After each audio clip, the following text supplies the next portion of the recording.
Bonjour à toutes et à tous, donc troisième vidéo, on va commencer à aborder le sujet des bracelets. Donc comme je vous avais dit, pour les bracelets de montre, c'est la chose la plus facile à changer, c'est pas cher, enfin la plupart du temps. Ça permet de donner plus de cachet, plus de crédit, plus d'élégance, ça permet de féminiser une montre si vous avez une montre un peu trop masculine ou de la masculiniser en fonction de votre sexe. Ça permet aussi de, comment dire, redonner de l'élan à une montre qui vous fatiguait visuellement et qui vous portiez de moins en moins. Ça permet de faire beaucoup de choses ou parfois même de l'adapter à une raison technique. Par exemple, vous allez à la plage cet été, donc le bracelet cuir ne sera pas adapté, mais votre montre permet quand même de se baigner, ou ainsi de suite. Et on va essayer quand même aussi de changer un ou deux bracelets pour voir comment ça se passe. On va voir aussi si on peut changer la taille d'un bracelet, ce serait intéressant quand même de voir ça, car c'est les choses les plus communes. Et c'est aussi ce qu'on me demande sans arrêt de faire ou de montrer à mon entourage quand ils achètent des montres, c'est de voir comment changer la taille du bracelet. Et certaines personnes qui me disent, voilà, cette montre-là, je l'ai héritée de mon père ou ceci, etc., mais le bracelet il est mort, comment on pourrait le changer, ou qu'est-ce qu'on pourrait mettre aujourd'hui qui serait un petit peu plus moderne, voilà, parce qu'en fait avec un bracelet on peut tout changer. Si vous avez une voiture qui est un petit peu plus terne ou qui est un petit peu trop citadine, vous mettez des roues un petit peu plus larges, un petit peu plus élégantes, votre voiture devient un peu plus racée, un peu plus sportive. C'est pareil avec une montre, on peut faire ce genre de choses là, et voilà. Comme quand vous portez une tenue également, il suffit simplement que votre costume vous raccourcissiez un petit peu le pantalon, ça lui donne un côté plus moderne, et ainsi de suite, et ainsi de suite. Pour commencer, je vous propose qu'on parle du cuir. Alors pour le cuir, je vais vous présenter une montre que j'ai ici. Je l'adore celle-ci. C'est une Guankin. Alors cette Guankin, elle est un petit peu particulière. Elle a beaucoup de complications. Elle est inspirée d'une montre Longines. Une Longines grande complication. Elle a beaucoup d'aiguilles. Alors ces aiguilles sont toutes chromées, donc on ne voit pas très bien. Mais bon, c'est une dress watch. Alors on a elle est fournie avec un bracelet de cuir type alligator noir classique. Quand je l'ai reçu, bon, je trouvais ça un petit peu bateau, cliché pour ce genre de montre. Vous savez, quand vous achetez une montre haut de gamme, même parfois de luxe, la plupart du temps elle est fournie avec un bracelet noir alligator. C'est la base. C'est d'ailleurs quand vous ne savez pas quoi faire, c'est vraiment la solution. Souvenez-vous-en, c'est la solution quand vous ne savez pas quoi faire. Le bracelet noir alligator. Je vais vous montrer d'ailleurs sur une montre. Je dois en avoir une dans le coin peut-être. Je reviens dans une seconde.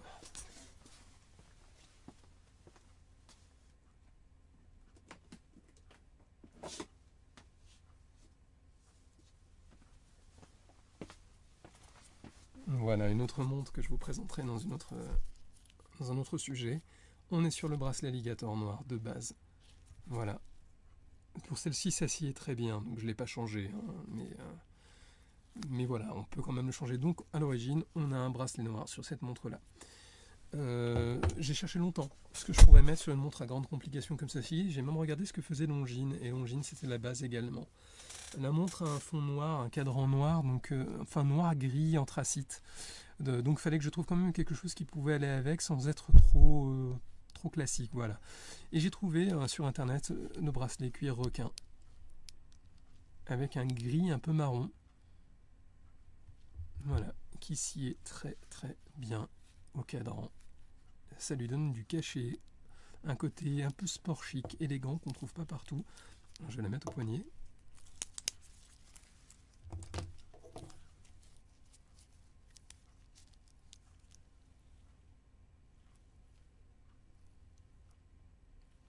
Pas mal, hein. Alors j'aime bien parce qu'on voit ça quasi nulle part, si ce n'est nulle part. Alors la chose à savoir, c'est que c'est des bracelets habillés. Qui dit habillé veut dire pas de sport. Okay, donc on évite un petit peu la transpiration, à part celle du quotidien quand vous attrapez votre métro, mais pas plus. Vous vous lavez les mains, on essaie de l'enlever si c'est possible. Voilà, c'est une habitude à avoir. Je dis souvent aux gens, les objets élégants demandent une gestuelle élégante. Donc si ça peut être fatigant peut-être parfois de se dire ah faut que je retire ma montre pour me laver les mains, oh ceci, cela, c'est tout à fait vrai. Mais voilà, si on veut porter ce genre de choses, il faut apporter la gestuelle qui va avec, ça paraît logique quand même. Donc il vaudrait mieux retirer cela, ce n'est pas adapté à de la plongée, ce n'est pas adapté à la natation, c'est pas adapté au bricolage, c'est pas adapté à une sortie VTT, une sortie de bicyclette en ville ou en campagne, il n'y a pas de problème à la limite j'ai envie de vous dire, mais pas plus. Aussi, le bracelet cuir, il est délicat, le vrai bracelet cuir, parce qu'il y en a qui sont prétendus cuir. En réalité, c'est la partie interne qui est cuir, et la partie extérieure, c'est un produit synthétique. D'ailleurs, vous le sentez en général, hein, c'est assez brillant. Quand vous le touchez, ça fait un effet légèrement plastique, pas à 100% plastique, mais on le sent quand même que c'est synthétique. Il y a cette partie-là, qui est la partie la plus fragile du cuir. Et en fait, à force d'être plié quand vous mettez votre montre, c'est la partie où la boucle vient se placer et vous forcez pour mettre l'ardillon. C'est pour ça qu'il faut faire attention à cette partie-là. Voilà, demande une certaine gestuelle quand vous la mettez. Il faut essayer, je vais essayer de vous montrer sur la vidéo, de prendre son temps et de changer sa façon de mettre sa montre et pas de la mettre vulgairement comme une montre sport. C'est vraiment, voilà, vous la posez, vous prenez votre temps, vous placez votre montre. Une fois que vous êtes arrivé à l'endroit où vous placez l'ardillon, au lieu de tirer vers l'arrière comme ceci, vous la gardez en position et vous amenez avec votre doigt l'ardillon dans le trou. Hop. Moins d'effort, moins de contraintes sur le cuir, vous le ferez durer plus longtemps, ça sera plus esthétique. Après vous le passez dans les passants et ainsi de suite, voilà. Donc très belle montre, très élégant avec le cuir. Alors, comment on sait quel bracelet peut aller sur la montre? Déjà, si vous regardez sur internet, vous pouvez prendre votre montre, vous enlevez l'ancien bracelet et vous regardez un peu sur l'écran, ce qui peut être assez intéressant. Après, au niveau des codes couleurs, c'est un peu comme pour l'habillement, il faut aussi de voir ce qui va ensemble. Et puis parfois, il faut trancher. En tranchant, ça rend les choses plus élégantes. Je veux dire, si je mettais un bracelet jaune fluo dessus, ça pourrait donner un côté new-yorkais, stylé, mais c'est pas mon style à moi. Donc on peut toujours trouver autre chose et s'amuser. Il faut regarder la taille. Alors la taille, on la regarde à deux endroits. La première à regarder, c'est, là je vais prendre une règle, vous regardez, si vous ne savez pas, peut-être sur votre montre vous le savez, c'est regarder l'espace qu'il y a entre les deux cornes. Vous vous souvenez, c'est les deux cornes, ce qu'il y a entre des deux côtés du bracelet, alors qui sort du boîtier. Ici, j'ai 2 cm, 20 mm. Alors, en général, c'est en mm dont on parle. 20 mm, c'est une taille standard. La plus standard étant la 22 chez les hommes. On a du 24, on a du 20. Ça descend aussi sur 18 sur certains modèles. Hein. J'ai une Timex, elle est en 18 pour hommes. Il y a du 21 aussi. Certaines marques qui ne fonctionnent que en 21, des marques très connues de luxe notamment. Mais ça se trouve facilement, vous tapez bracelet 20 mm, regardez sur Amazon, Google, ainsi de suite, vous allez trouver très facilement. L'autre chose à voir aussi, c'est la longueur du bracelet. Alors, les tailles standards qu'on a, vous voyez sur celui-ci, on est sur 11,5 pour celui-ci, ça me va à mon poignet. 12,5, c'est une taille qu'on trouve assez couramment, mais il y a des poignets plus forts, il y a des poignets d'hommes qui sont vraiment costauds, et à ce moment-là, il vaut mieux regarder bien mesurer déjà la taille de l'ancien bracelet, ou faire le tour du poignet et regarder ce qui pourrait convenir. Parfois, il y a écrit à côté de la référence XL, et là on comprend que c'est un bracelet de grande taille. Pour le changer, alors, il faut changer bien évidemment le bracelet sur la montre, mais il faut essayer de récupérer si possible, pour que ce soit raccord, la boucle qui est montée dessus pour l'adapter au nouveau bracelet. Parfois ça ne s'adaptera pas parce que parfois le bracelet va devenir de plus en plus fin vers le bout et du coup en fait la nouvelle boucle n'ira pas dessus. Donc regardez bien quelle boucle est quand même fournie avec, si au niveau du code ça va très bien avec. Là ce n'est pas la boucle d'origine, la boucle d'origine il y a écrit Guankin dessus comme sur la montre. Par contre elle ne s'adaptait pas parce que le bracelet était un petit peu plus large en bas. Et donc quand j'ai choisi ce bracelet là, voilà, j'ai bien fait attention qu'il y avait un bracelet chromé, un peu épais, légèrement arrondi, un peu comme la lunette pour que ça colle bien, et c'est très très bien, je suis satisfait à ce niveau-là. Pour le changer, vous avez plusieurs outils. La plupart du temps, quand vous achetez un bracelet de rechange, il est fourni avec un outil, c'est celui-là. Vous le reconnaîtrez facilement. Alors, il a une sorte de fourchette de ce côté, une sorte de pointe de l'autre. La pointe, c'est pour les bracelets plutôt métal. C'est plutôt pour sortir, on pourra peut-être regarder un petit peu sur un bracelet métal après ou sur notre vidéo, sortir la goupille et changer la taille du bracelet. Cette partie-là, la fourchette qu'on a ici, ça permet d'accrocher la pompe, la fameuse pompe. Alors, quand vous allez le faire, j'en ai un autre ici avec un fond noir qui me plaît bien, il faut que vous essayiez de faire glisser la fourchette entre le cuir et la corne, mais il faut bien faire attention à ne pas accrocher le cuir avec la pointe. Si vous faites ça, vous allez commencer à découper petit à petit votre bracelet et l'abîmer. Une fois que vous l'avez, vous descendez simplement la pompe, qui a une sorte de petite encoche qui vient être attrapée par la fourchette. Il existe des pinces qui attrapent des deux côtés en réalité. Ça existe aussi dans le commerce, mais ça c'est un outil professionnel, donc en général c'est pas fourni avec le bracelet. Et donc là, vous avez votre bracelet qui se défait. Vous faites la même chose de l'autre côté. Quand vous allez remonter, c'est très simple. Vous faites attention simplement à le mettre du bon côté.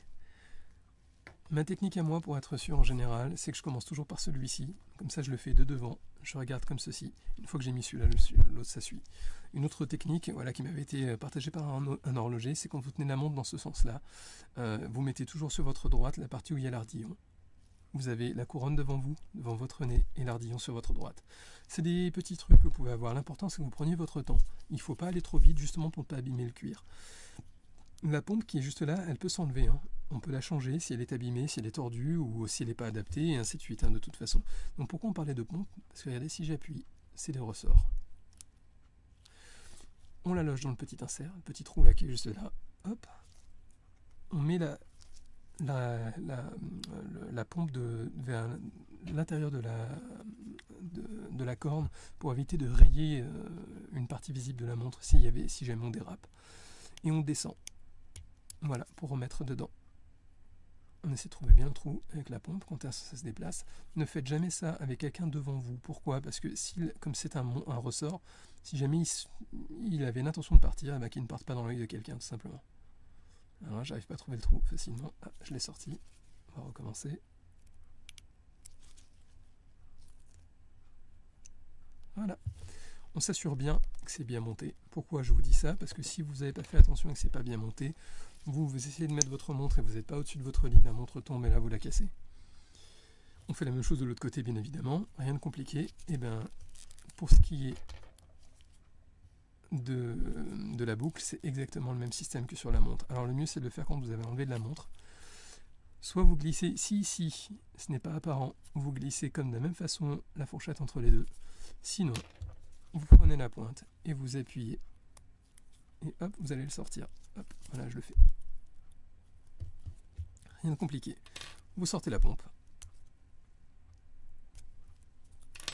Et vous enlevez la boucle. Voilà.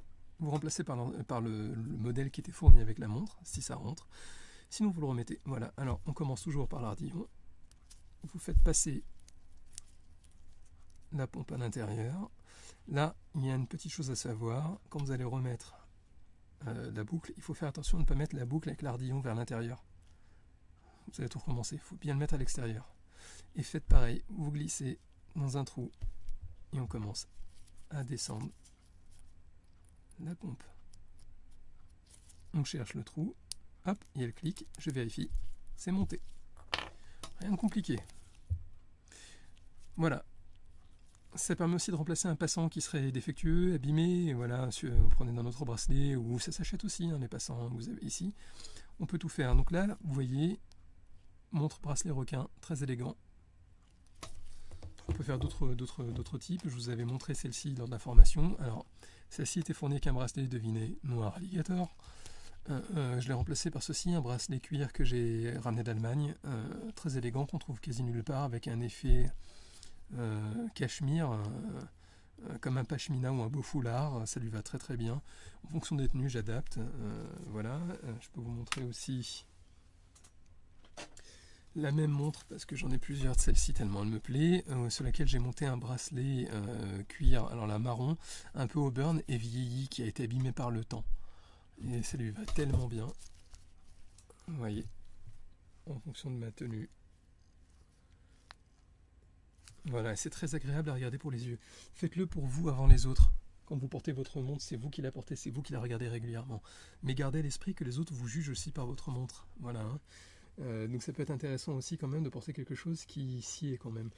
Je peux vous montrer une autre montre sur laquelle, voilà. Alors, cette montre-là, qui est un hommage à une Omega qu'on voit dans un certain film très connu maintenant, je l'ai montée avec un bracelet cuir, voilà, un petit peu plus nature, on va dire. Ce cuir-là fait un petit peu céleri, et ça lui va très très bien avec ce côté un peu sport chic sur celle-là.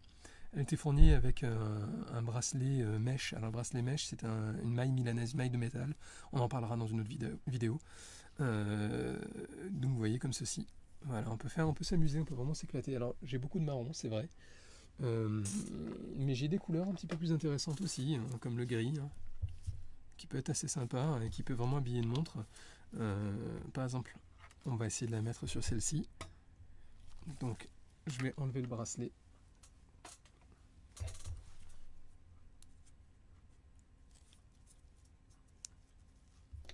Voilà.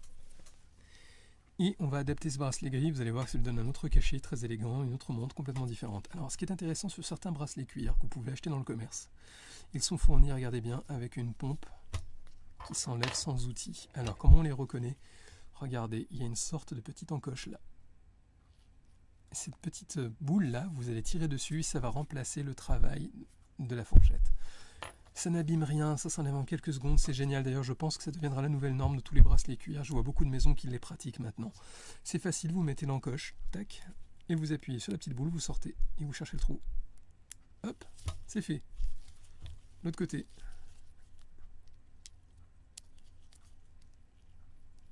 Hop. La seule chose, ça sera pour la boucle si elle ne correspond pas à la montre. Bon, là, tout correspond. Bracelet cuir gris alligator sur la montre. Crème, on a quelque chose d'élégant, complètement différent. Et on peut encore s'amuser, il y en a des choses à faire. Hein. Là je vous ai montré des cuirs alligator, mais il y a des cuirs lisses également, il y a des cuirs sans couture, il y a de quoi faire en fait, on peut vraiment s'amuser. L'horlogerie c'est un milieu qui est vraiment passionnant, parce que ce petit objet qu'on porte sur son poignet qui fait que quelques centimètres sur le poignet, ça change tout de votre tenue. Voilà, donc amusez-vous, cherchez ce qui pourrait convenir, et donc voilà. La prochaine vidéo sera sur un autre type de bracelet, on va continuer ce genre de vidéo là, et on passera pas sur autre chose. Je vous dis à très bientôt, n'hésitez pas à vous abonner pour la suite, et un petit pouce vers le haut serait le bienvenu. Salut!